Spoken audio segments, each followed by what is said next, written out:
Hello and welcome to the VAFA Tragics. I'm Nick Armistead, and as you can see, it's a new look desk this week. Unfortunately, our host with the most, Andrew Leonard, couldn't be with us this week, but I will be joined shortly by Alicia Min and first-time VAFA Tragic debutante, Joey Pignataro, as we cover all things VAFA football. We'll start with William Buck Premier. We saw the first draw of the 2019 season when Old Brighton and Old Trinity finished 85 apiece at Brighton Beach Oval.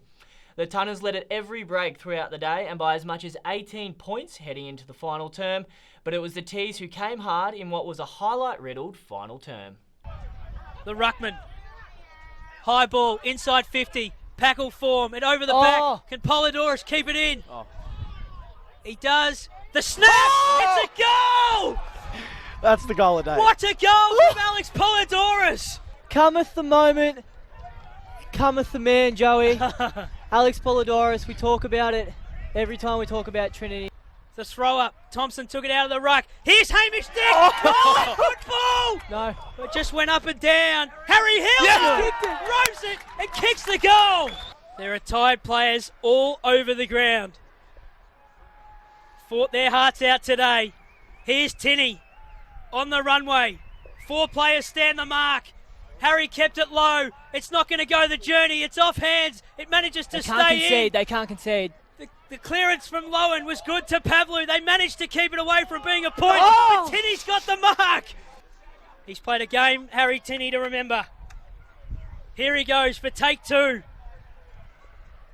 Crosses the paint of 50. He keeps it high. He keeps it long. It goes all the way. Oh, it's a point. It's behind at Brighton Beach Oval. Probably a minute to go. Do they go up the middle? 12-13 to 13-7.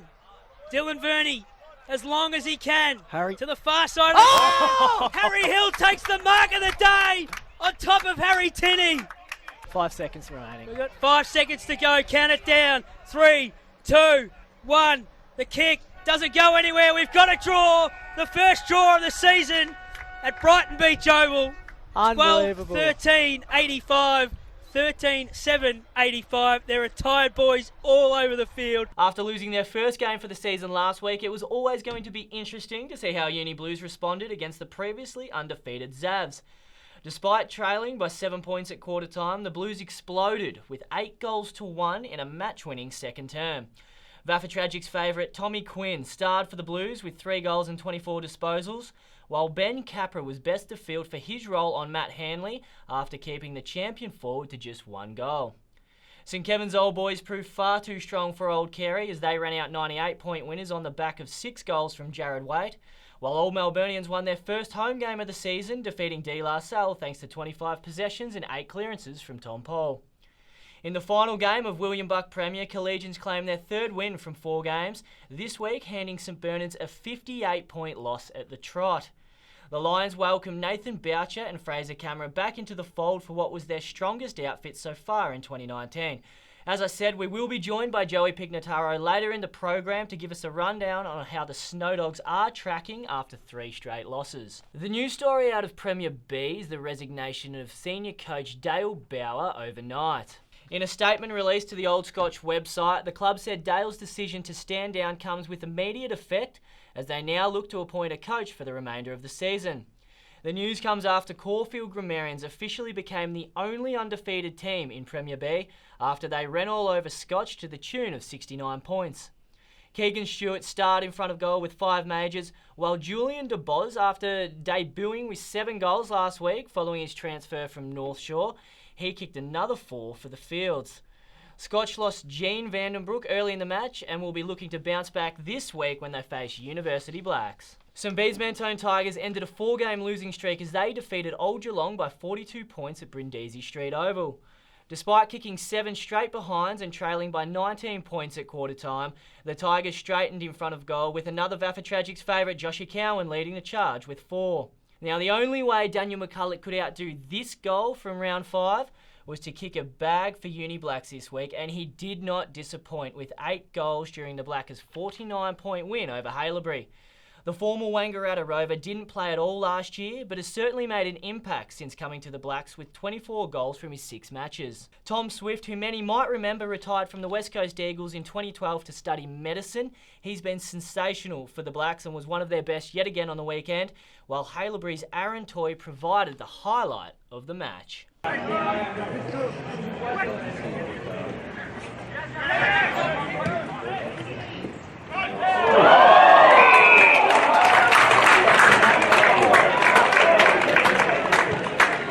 Parkdale Vultures and Beaumaris round out the winners in Premier B, with the Sharks holding on for a thrilling 5-point win over Fitzroy. Now, Pegs had every reason to celebrate in Premier C after they claimed their first win of the season, defeating Old Camberwell by 5 goals and snapping a 5-game losing streak. The Bombers started well with 3-1 in the opening term and continued their hot form for the remainder of the match. Marsland and Ormond both came from the clouds in their respective round 6 victories, with the Eagles in particular kicking 8 goals in the final term to run over the top of Mazenod after trailing all day.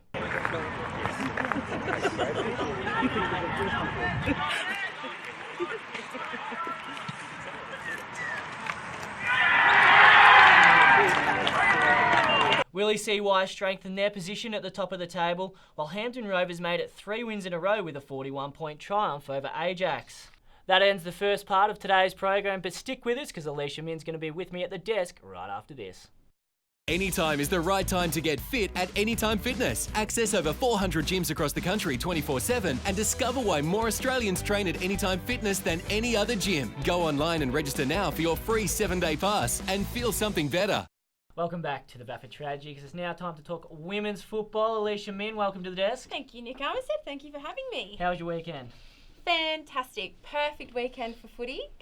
Caught a bit of the Williambuck Premier games on Saturday, and then Sunday was at the college lawn, and we were there with some DLR people. Yeah, celebrating your birthday, Dreams, which we did speak about last week, and Lenny did sing a little bit for you. No, it was good. It was good to meet a couple of those DLR girls. Rosie, running their social media queen. She is. Yes, absolutely. No, she's doing some good things down there. Talk to me about Thick and Thin round. Well, that was the main thing that was happening on the weekend. So, Thick and Thin, 2 blue bits of tape around the forearm to raise awareness for mental health, which is obviously really prominent amongst the clubs, and we had so many teams get involved in it.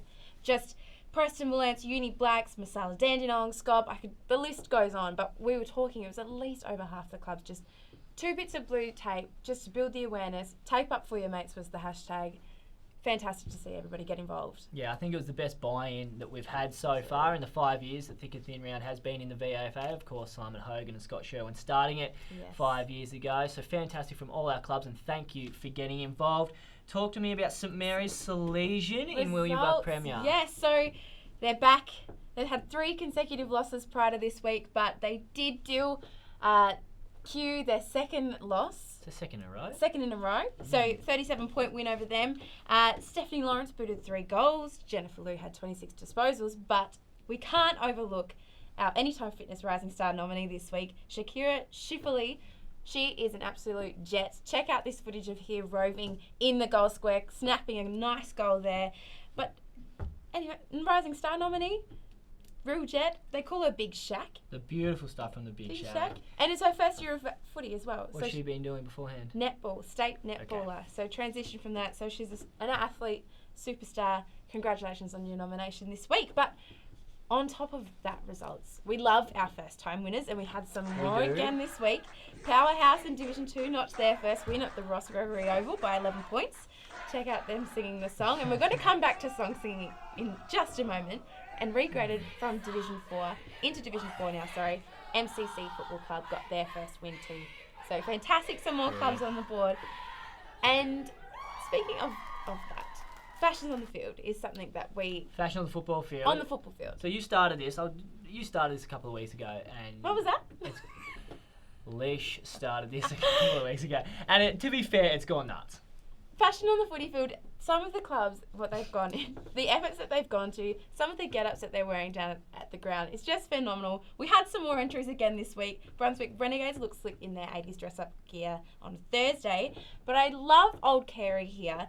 The movement's not exclusive to humans. They've got it on their dogs, the Panther pups. have got hand-knitted scarves. So we know that the women love dogs too, so I'm glad that they're getting on board with fashion on the footy field. Keep tagging, keep getting us in the loop, and we'll keep spruiking it here as well.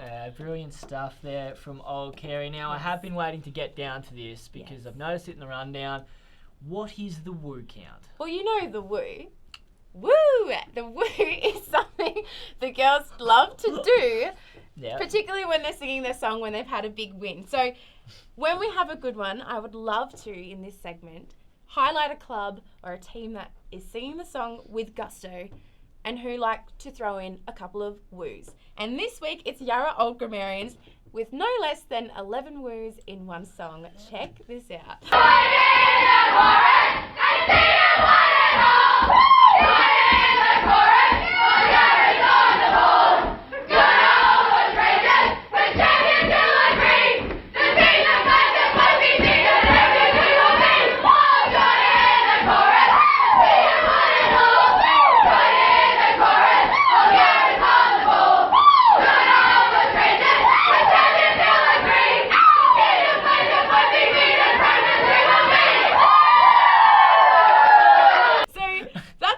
Count. There's plenty of wooing going on, not just in the women's. The men's are getting around it too. It started with West Coast last year. They had that segment on it. And now it's transitioning to VAFA footy. We love it in the Ammos. We love the enthusiasm. So let's keep up the woo count. I would like to say that we'd love to see some of the men doing woos as well, but there is far less footage of men singing the songs than there are women. There are women every single week. They're a bit more discreet about the old woo. Little bit. Just about putting footage up in general about when you win a game. The women just share it. They're totally happy to share it with everyone at home.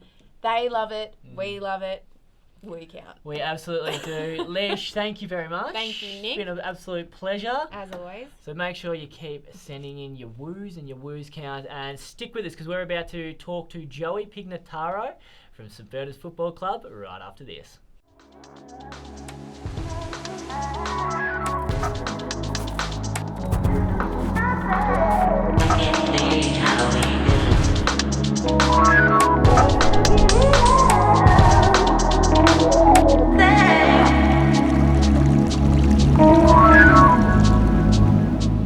Welcome back to the Tragics. Now I'm super excited about introducing our next guest. It's been 3 years in the making. A lot of you will know him already as the voice of the VAFA podcast, but more importantly, the award-winning St Bernard's podcast. Join me in welcoming Joey Pignataro. Hello, mate. How you going? I'm very well, mate. How are you? I'm going great. I've been waiting outside for 3 years. You finally let me in. You've let me sit in the chair. This is actually your chair. It is my chair. You know, it was Daniel Harford. Can I say? Oh, yes. That probably got you over the line. We have been thinking about it for a while. We thought Daniel Harford. we probably see enough, Joey. Daniel came to me. Well, you don't see any of me because it's all radio. I know. It's go. Is you excited? This is unbelievable. What a setup this is. The guys at My Sport Live have done an absolutely fantastic job putting this all together. I was hoping Lenny was here, though, because I know he's a Collingwood man. Yeah. Much to talk about with our mighty Pies. You do. You guys are going all right at the moment, but let's talk a bit more about your mighty St Bernard's. Yes. We'll jump straight into that first. Yes. Now, you did start the year by saying you were going to go 18 from 18, and it started well. I was right. 3-0. 3-0, it started well, but things have seemed to have fallen away a bit. Well, I've crunched some numbers, as I did in the off-season, about this, and I reckon because we won the flag last year in Premier B, when you're the top team in a division, you get the weighted draw. So obviously we've been given the toughest draw in Premier A this year. Clearly, I mean, I don't know what's going on at HQ, but we've clearly been given the toughest draw. St Kevin's have got the breeze. Uni Blues, well, they finished at the bottom end of William Buck Premier last year. They've got an easy draw, as you can see, top of the table. Zavs, no good last year. And they're sitting top of the table. I know they've brought in Sats, and he's done a wonderful job over there. And Gossie's still running around, and Chopper Hanley, but it's St Bernard's. You've clearly given us the toughest draw of all the teams. It's funny, because 6 weeks ago, I think you were saying you had the easiest draw coming in. But tell us a little bit about Tom Caven didn't play on the weekend. Yeah, didn't play on the weekend. Connor Simon Riley. Caven also hasn't played for a few weeks. He's still 5 or 6 weeks away. Yeah. And he's the linchpin to the defence at St Bernard's. He's the centre-half back. He plays on the bigger names. Yeah. So it's disappointing that the captain isn't there. And then when his brother, who's the playmaker in general down there, isn't there as well, it makes it really hard. And a couple of young guys down there. Connor Riley, as you mentioned, played in the VFL on the weekend. Eden Sibold, who's up in the forward line. He's 4 weeks in a row now with the Essendon VFL, so which is credit to him because he's playing some magnificent footy. Unfortunately for our forward line, means he's not there to clunk the marks, and I think a lot of it is falling on Michael Caven. Now, he kicked 6 in the first round of the season, which means he's the focal point now. Clubs are going to target him, and they're probably going to stop him every time it goes in there. We saw this last week, and we spoke about this last week. But since we spoke about it, it's gone international. I'm talking, of course, of Alex McLeod saving Pippa Biggs. So first of all, before I get you to talk about it, let's just see what they had to say, Andy Marr and the boys on the front bar. Last year, can I kick it off? Fire away, mate. The Ammos on the weekend. A bloke by the name of Alex McLeod playing for St Bernard's. This was absolutely magnificent. They're playing a game of footy, early stages of the game. Vital 4 points up for grabs. Key moment of the game. Little girl runs out onto the ground. Alex McLeod from St Bernard's, fantastic club, picks her up and takes her off the footy ground. Gets her out of harm's way. Alex, to you, that is heroic stuff, my friend. Well done to you, brother. Well, there you go, mate. Now, I know it has gone international as well. It was actually on ESPN's top 10 plays of the week as well. But you were the one who got the exclusive interview. And I'm not overplaying this at all. Alex hasn't spoken to anyone on record outside of yourself. Correct. He only wanted to speak to the St Bernard's Footycast, the award-winning St Bernard's Footycast, the most dominant podcast in the history of the world, outside of For the Love of the Game, the Ammos one. But yeah, in all seriousness, he didn't feel like he was comfortable to talk to Channel 9, to Fox Footy, to Fox Sports, because he felt like once you do one, you've got to do them all. But no, he was good enough to come on and give me, I think, 5-6 minutes of his time, which was awesome, because I think he thought Sunday night it would be a little bit of fun, that the Ammos posted on the Facebook page would get a couple of thousand views, and then it would just go away. But it exploded. It did, absolutely. And I think what made it explode was more so the commentary of the lady next to the camera with the, oh God, oh no, what's happening here? Yeah, and Alex just took it all in his stride, and he did say that it was almost his cleanest disposal of the day. He was fumbling it a little bit, and we didn't have a great day against Elvens a couple of weeks ago. No, you did not. Well, we do have a little bit of that, so we'll throw to that and just see some of your interview with Alex. When you were out there and you just noticed that Pippa was standing right next to you, did you have any thoughts on just going to get the footy? Because it was right next to you as well, the Sharon. Yeah, well, I saw her coming onto the field, and I could see that a few of the parents on the sideline, they kind of froze a little bit. So I just, thought I'd make my way over and just pick her up, but realised that the footy was coming closer and closer, and then one of the players actually tried to hand pass me the ball. So it was rolling right towards us. So I thought, better get her out of the area. We had big Jack Mack, the full forward, coming for the footy. So I thought, better do the right thing and just get her out of the area, I guess. And poor Jack Mack, I think he's copped a little bit of it because he didn't offer you a shepherd or anything along those lines in the last few days. Yeah, just straight to the footy. But it just goes to show that, I guess, pretty easy to miss her. She's so small. And there we go. Should win an award, that interview. Just breaking ground. Should win an award, I reckon. Oh, there's a high chance that it might. Now, I want to delve into your own football career. Is this AFL 360? Are you Jared and I'm Robbo? There is a little bit here. I'd rather be Jared. No, tell us about it. So I was reading something that was posted on the Ammos website a few years ago. Yes. And that you were described as a small, power-packed bundle of energy. Correct. With a strong voice in the thirds forward line. Yes. You've been likened to Paul Puopolo. Oh, won't Brian Waldron love that? But I have been told that you likened yourself to Paul Puopolo. In actual fact, I didn't liken myself to Paul Puopolo. What happened was, I was doing the grand final for 11-16 SEN, the Hawthorn Sydney grand final, with Robert Wolves, the Carlton great, was doing the special comments, and Hawthorn are going up to collect their premiership medallions. Paul Puopolo was called up, number 28 for Hawthorn, and Wolsey in the broadcast said, geez, he looks a little bit like Joey out the back. So obviously that's got some legs when it's on SEN, and I went down into the rooms and we did the post game and we interviewed Paul, and I got a photo with him just to prove to Wolsey that we did look pretty similar. He's a little bit taller, but the pressure that Paul Puopolo displays is exactly what I used to do. Kick big goals, take big marks. I remember Anthony Rock was the coach at the start of the 2015 season, the year that we won the William Buck Premier, and Paul Puopolo took a hanger in the Easter Monday game against Geelong, and he said that if I took a hanger like that, straight into the firsts. straight into the first. That's absolutely fair to And do. so I'm guessing that never happened. Didn't get much height in the thirds. We didn't get much kicked on top of us. It was a lot along the ground, which also worked in my favour. But yeah, I didn't sit on anyone's heads. But didn't stop you though. I want to talk. You have represented the Big V. You went over to New Zealand. What was I it? did, 2011. 2010. 2010. It was fantastic. How A was great that experience. The only downside is, and if I could just, sorry to just grab down for a moment, but this is the Big V jumper of 2010. That's beautiful. It has all the markings of the navy blue, the Big V, but it looks a lot like Geelong, which is, I feel a little bit ripped off. Yeah, Because I've walked in here today and there's the nice navy blue Big V the 125 sitting on the one. wall, Yeah. and we've got because it clashes with the New Zealand Hawks, the black and white jumper that they wore. But it was an unbelievable experience to be considered and then making the final squad. We played 2 games across 2 days, and I did manage to kick a couple of goals and get a bit of the footy. But the most fantastic thing about the whole thing was having the New Zealand guys standing 5 metres away doing the haka. How was that? It was, you know, when you go to the footy in September and you hear the national anthem and the roar around the ground, it was extraordinary. And that was the first game. 2 days later, we played them again. And obviously, after the game, you get to have dinner and a bit of a chat with them. After the first game, they said to us that in game 2, we are going to stand even closer. And you are encouraged just to stand there, to look, and just to take it all in. Is it genuinely intimidating? Yeah. But Or more impressive or intimidating? the first one was intimidating for me. I'm, 4 foot nothing. Yeah. And standing against guys who play rugby when they're growing up. I mean, these are 18, 20-year-olds, but they are really well built. It was, but it's you get up and about. And then the second game we played, they were just here. And, they're doing the haka and there's, a bit of spit coming out, and we were just told, right, we're going to stand here, we're not going to move, and then we're going to just outstare them. And it was a stare-off before the first bounce. The game started a couple of minutes late.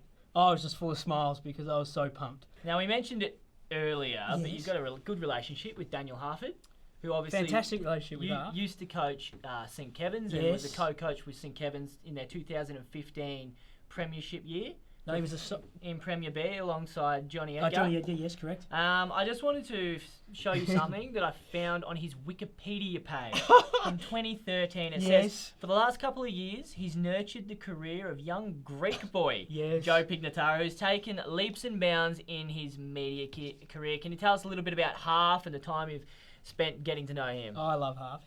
From the day I've met him, he's been absolutely fantastic for me. In all seriousness, he's been a great mentor and a great friend, and he's helped me through a lot of ups and a lot of downs. It's been a great relationship. I was his producer at the time. We decided to play around with his Wikipedia page. He used to host Top Gear. Surprised that was you. Sunday Sport or something on 11:16 SEN, and then I produced him with his afternoon program. And he decided. Oh, he calls me Greek. I'm not Greek. Italian. I'm Italian, but he's big, and he knows that obviously there's this, not a hatred, but there's a rivalry between Greeks and Italians, and you call an Italian a Greek person, they don't really like it. You call a Greek person Italian, they don't really like it. So Harf is big on this, and for Daniel, if you're watching, I'm not Greek, mate. But he's been fantastic. There was a period there when we wrote that in 2013, was when St Kevin's could not win a final. And St Bernard's were playing in William Buck Premier under Anthony Rock, and they'd went out in straight sets, and Harf went out in straight sets in Premier B. And we both turned up for work the following Monday, and obviously I'm just the fan of the senior side, and Harf was the coach, but commiserated together, and he said, just expect a few St Kevin's boys to call because it's Mad Monday and they might want to chat to the coach on air. Just lastly, seriously, you're heading up the RSN broadcast for the VAFA Match of the Day at the moment.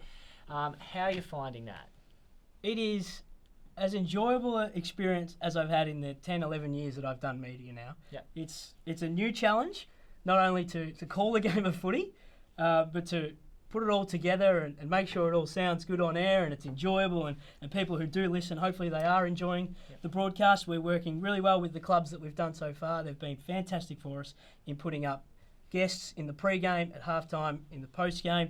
On the weekend just gone, we got a draw, which was incredible. And for both Brighton and Trinity to put Will Lewis and Harry Tinney to come up to speak to us straight after a game when probably neither of them really wanted to speak. They were pretty disappointed the fact that neither of them had won, but no, it's been really well received, and it's pretty easy to access. Just download the RSN app, We're on from midday with the podcast and then the live coverage from 1 and or the RSN website if you can't get to the ground. But it's been great fun. You're going to stick around? Yeah, I'll hang out. We're going to go to a break and we'll be back with best use of social and quick cues straight after this.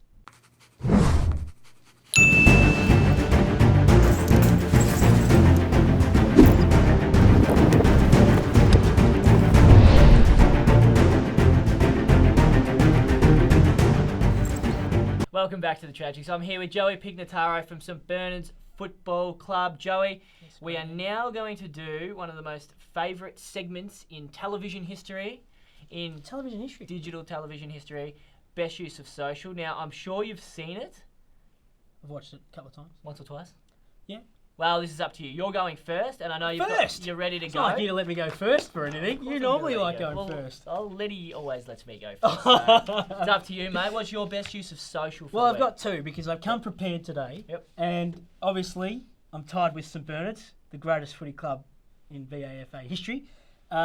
We've got the Bernadettes.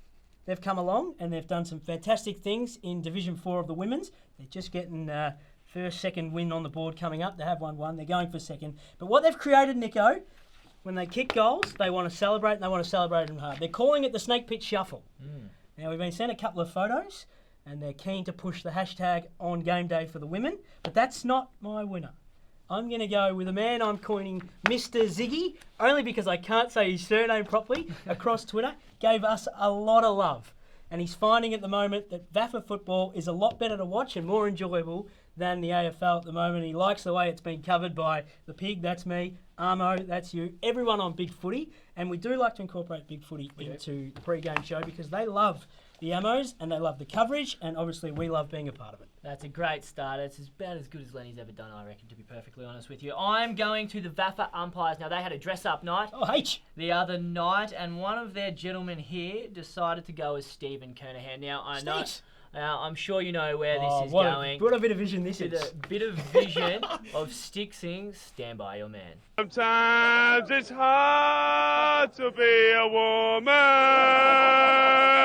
Stand by your man and tell the world you love him. Now, we've all seen that, Joey. It's some of the best vision, I think ever. But I tell you what, the umpires got involved, and have a look at Lego, give it a crack as Sticks last week. Sometimes it's hard to be a woman.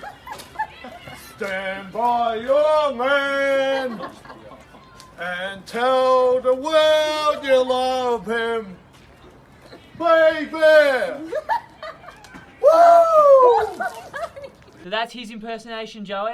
What do you think of that? Fantastic. You know what I love is Stephen Kernahan refuses to go on 11:16 SEN every time they play that bit of audio. Because they play that. Just stretches out another day that he does not come on. And with Carlton at the moment, we want to hear from Sticks. Well, I'm sure we could probably actually get the VAFA umpire on, so we can get we can get him on. We can get Lego on. We can go next best. Absolutely. We're going to move straight into quick cues. Again, you've seen this, so you know how it works. Love it. I'm going to throw to you first. Ask away. With Old Scotch changing their coach this week, could it derail their season, Nico? Well, potentially it could. I don't think it will. I think what we saw last year, a similar thing happened at Old Zavarians, who were in a worse position. They were 0-3. J-Mac resigned after 3 rounds. Unfortunately, Dale Bowers has done the same, but they're 5-1. They're absolutely flying. I don't think it will derail their season. They're going to name an interim soon, I'm sure, and I'm sure they'll be top 2 or 3 as they have been so far this year. Joey, to you, Masala, Dandenong can and win. Well, you've clearly written this. Can and will win the premiership in D4. Tell me why they won't. I can't, Nico. I can't give you a reason why our boys Masala, who at the start of the year had 11 wins from their 70-odd games in this competition, 3 from 3 to start the year, had a little minor hiccup the last couple of weeks, but they need that to reset. They can't. They can win this flag and they can win it comfortably and they'll be in D3 next year. I've got no doubt. The Masala Dandenong Footy Club with the great theme song, the Richmond Tigers. You love the Richmond Tigers. You should go down there and sing it with them. Nico, should UHSVU, your boys, put in a formal submission to play VAFA finals at the Fortress, Brens Oval? Absolutely they should. And I'll tell you why, Joey. Please do. They've won 27 of their past 30 games at Brens Oval. That is ridiculous. Now, I know St Kevin's lost their first game at TH King for the first time in 3 years on the weekend.